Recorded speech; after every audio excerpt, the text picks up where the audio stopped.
Samur Yalma Milli Parkındayız.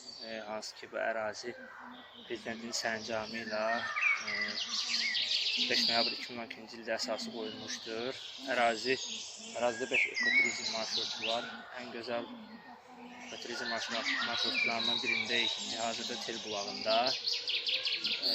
Samur Yalma Milli Parkının ərazini səciyyələndirsək, burada güzel meşə landşaftı yer alıb.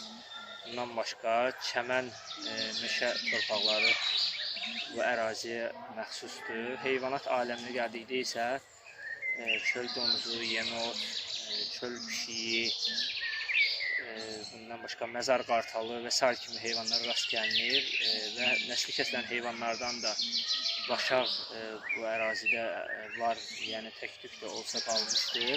Bundan başqa Xəzər sahilində tütün, xəşəm və sair kimi balıq növlərində rast gəlmək olar.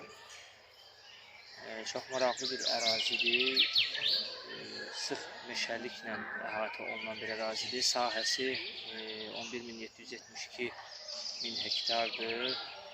Samur Yalma Milli Parkı, onu da deyək ki, şimal bölgəsində, yəni ekoturizm marşrutları arasında ən öndə gedən yerlərdən